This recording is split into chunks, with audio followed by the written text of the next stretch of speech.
and exuberance. And we will create some beautiful memories for us all. Yes, it is rightly said.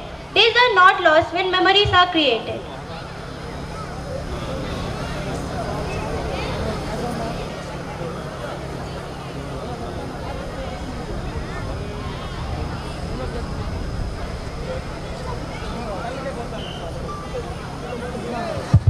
Now I would like to call Chaitanya Madam, Chandana Madam.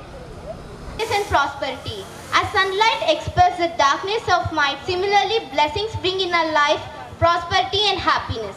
To make this evening a blessed one, invoke Goddess Saraswati by kindling the lamp of knowledge and wisdom, and for seeking the choicest blessings. Lighting.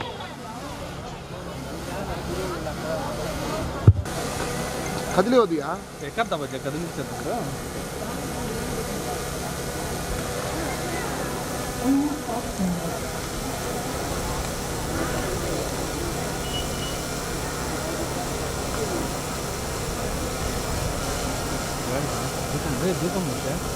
दूसरा मुशरफ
आरोग्यं धन संपदा शत्रुबुद्धि विनाशाय दीपज्योतिर्नमोस्तुते शत्रुबुद्धि विनाशाय दीपज्योतिर्नमोस्तुते दीपज्योति परब्रह्मा दीपज्योति जनार्दनः दीपज्योति परब्रह्मा दीपज्योति जनार्दनः दीपो हारति मे पापं संध्यादीपं नमोस्तुते दीपो हारति मे पापं संध्यादीपं नमोस्तुते शुभं करोति कल्याणम् आरोग्यं धन संपदा शुभं करोति कल्याणम् आरोग्यं धन संपदा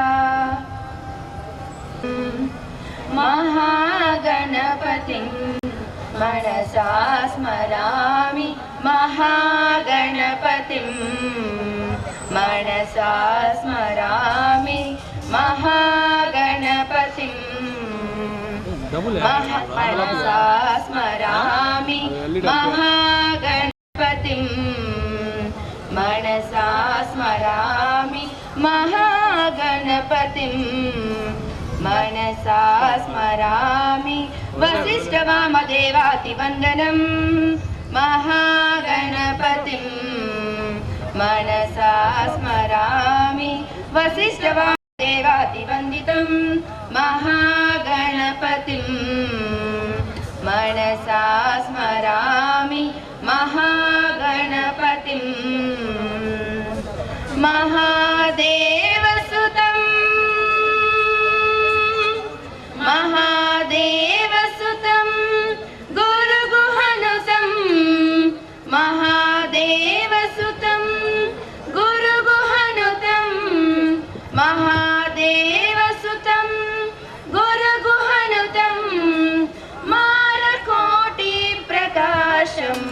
शान्तं महादेवसुतं गुरुगुहनुतं मानकोटिप्रकाशं शान्तं महाकाव्यनाटकादिप्रियं महाकाव्यनाटकादिप्रियं मूषिकवाहनमोदकप्रियं महाकाव्यनाटकादिप्रियं मूषिकवाहनमोदकप्रियं महागणपतिं मनसा स्मरामि महागणपतिं. Thank you so much.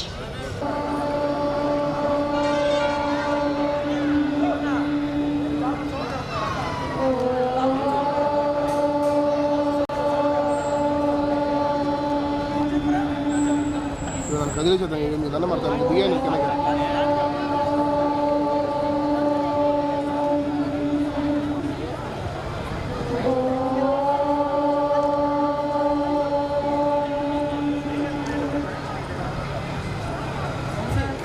वसुदेवसुतं देवं कंसचाणूरमर्दनं देवकी परमानन्दं कृष्णं वन्दे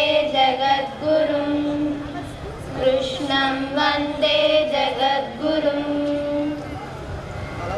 ॐ श्रीकृष्ण परब्रह्मणे नमः. श्रीमद्भगवद्गीता अथ चतुर्थोऽध्यायः ज्ञानकर्मसन्न्यासयोगः.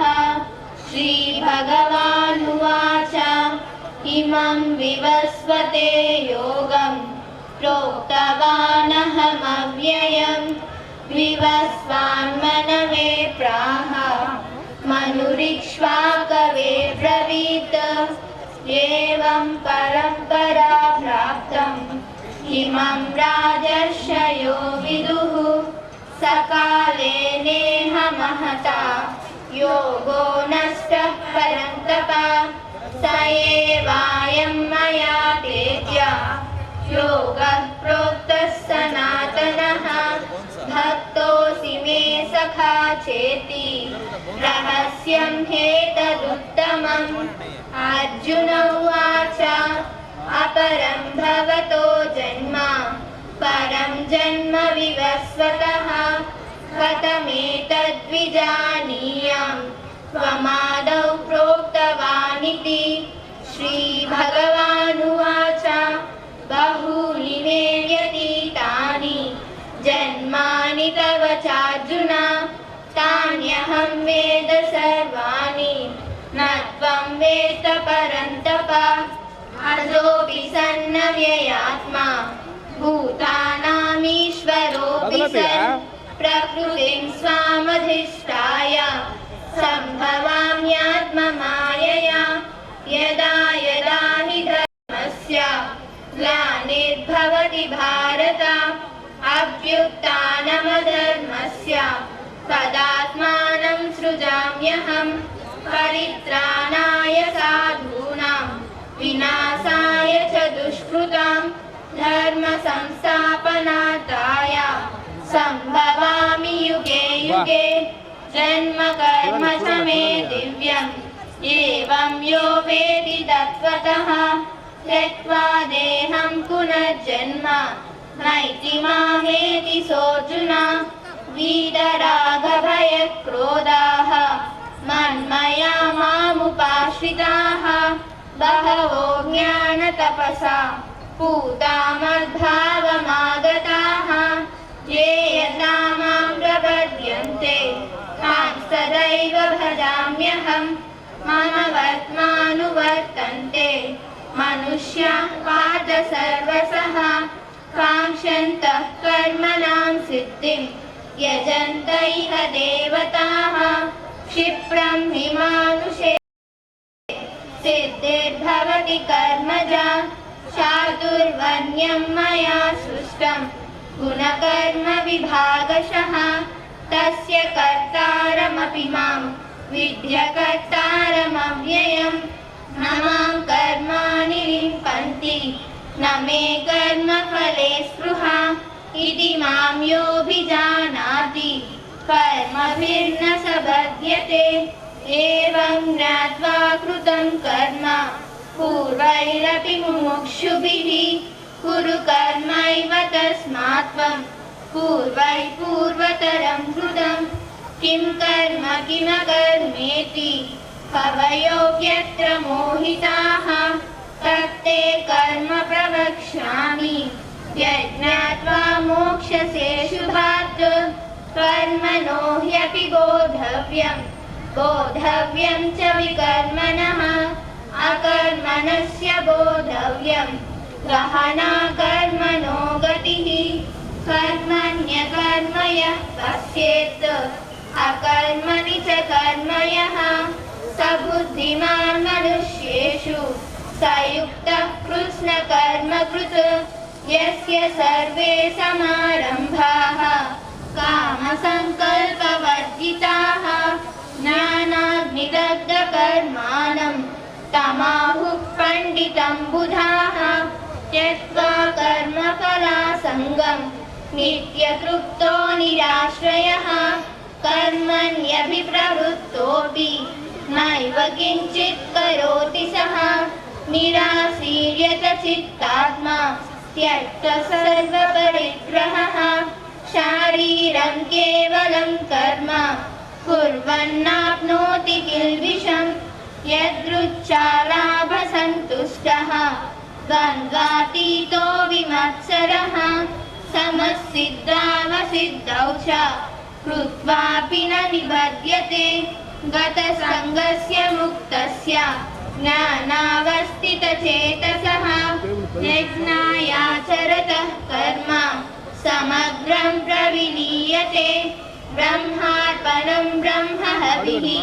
ब्रह्माग्नौ ब्रह्मणाहुतं ब्रह्मैव तेन गन्तव्यं ब्रह्मकर्म समाहिना दैवमेवापरे यज्ञं योगिनः पर्युपासते ब्रह्माज्ञावपरे यज्ञं यज्ञेनैवोपजुह्वति स्तोत्रादीनीन्द्रियानन्ये संयमाग्निषु जुह्वति शब्दादीन् विषयानन्ये इन्द्रियाग्निषु जुह्वति सर्वाणीन्द्रियकर्माणि प्राणकर्माणि चापरे आत्मसंयमयोगाग्नौ जुह्वति ज्ञानदीपिते द्रव्ययज्ञास्तपो यज्ञाः योगयज्ञास्तदापरे स्वाध्यायज्ञानयज्ञाश्च यतयः संस्थितव्रताः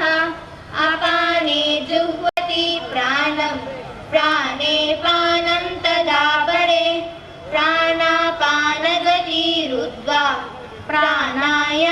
प्राणायामपरायणाः अपरे नियताहाराः प्राणान् प्राणेषु जुह्वति सर्वेऽप्येते यज्ञविदः यज्ञक्षपितकल्मषाः यज्ञशिष्टामृतभुजः यान्ति ब्रह्म सनातनं नायं लोकोऽस्त्ययज्ञस्य कुतोऽन्यः कुरु सत्तमा एवं बहुविधा यज्ञाः वितता ब्रह्मणो मुखे कर्मजान् विद्धितान् सर्वान् एवं ज्ञात्वा विमोक्ष्यसे श्रेयान् द्रव्यमयाद् यज्ञात् ज्ञानयज्ञः परन्तपा सर्वं कर्माखिलं पार्थ ज्ञाने परिसमाप्यते तद्विद्धि प्रणिपातेन परिप्रश्नेन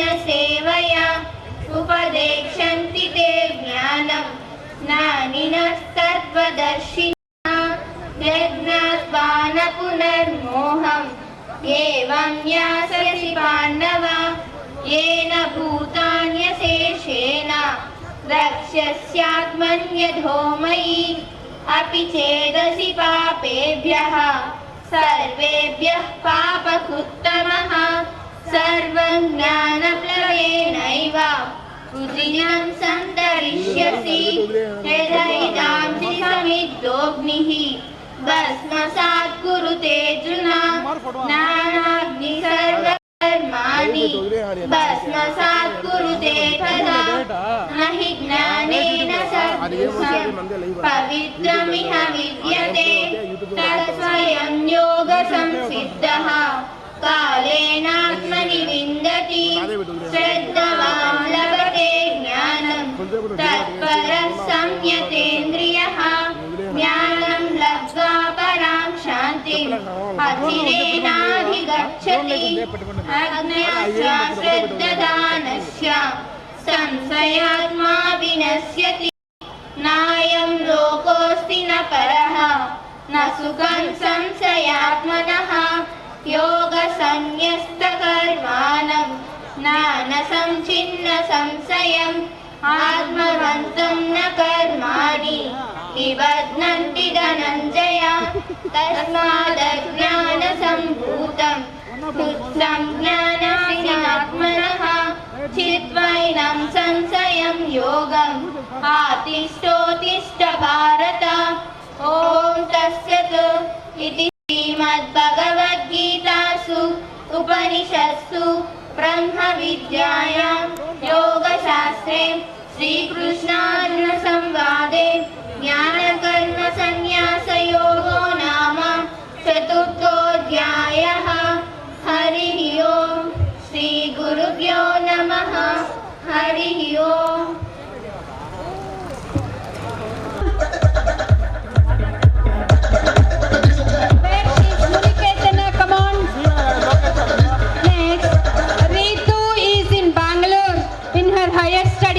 She could not come.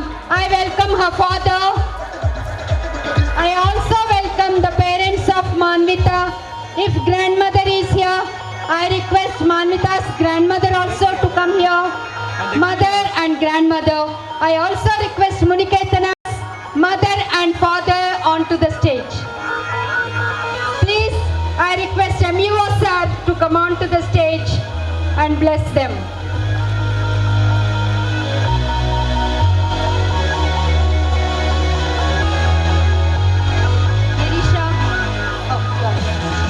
Nana, go and bring the gifts. Thank you, sir. I request madam also. Nana, bring that.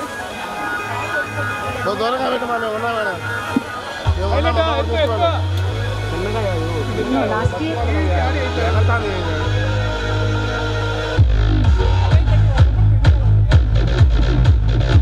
All the teachers be close to her. Take a photograph with the teachers, Nana.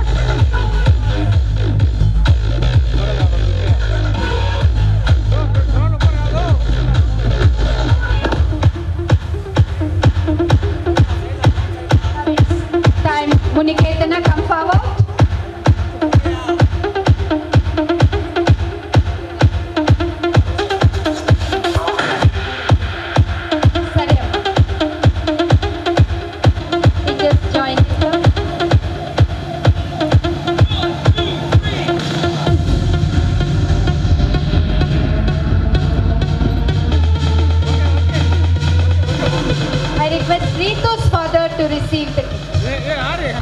Wherever she is, she will be blessed by all of you. Thank you. Okay, sir. Thank you, sir.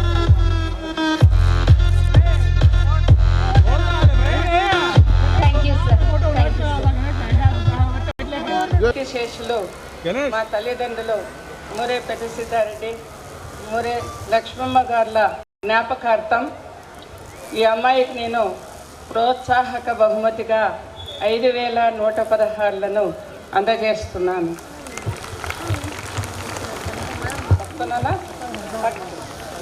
Okay.